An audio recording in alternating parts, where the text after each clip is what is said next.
High guys, welcome to my mini blog. तर आज मस्त सकाळी उठून मस्त पहिले चहा करून घेतला. तर पप्पांनाही चहा दिला आणि मीही चहा घेतला.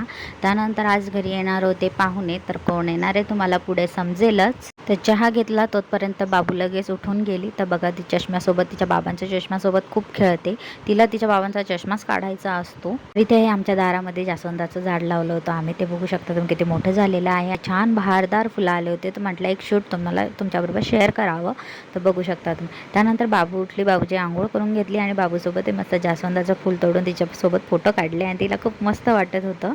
त्यानंतर घरी आले पाहुणे. तर पाहुणे कोण आहे, तर माझी भाची आलेली आहे. तिचं आताच जस्ट लग्न झालेलं होतं. भाची आणि भातजावई आलेले आहे. इथे बघा लगेच बाबू किती मस्ती करत आहे. कोणी पाहुणे आले की तिला खूपच मस्ती सुचते. बघा किती मस्ती करत आहे. त्यानंतर मी जेवणामध्ये बनवलं होतं आंब्याचा रस, कांद्याची भाजी, पोळ्या वगैरे बनवल्या होत्या.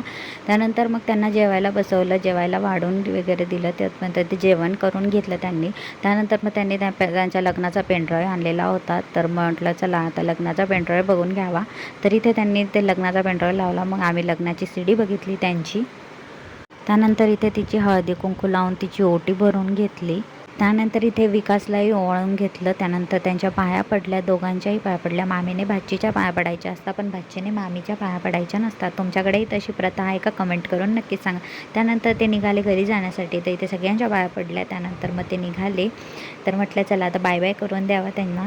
तर आजचा मिनी ब्लॉग कसा वाटला कमेंट करून नक्कीच सांगा.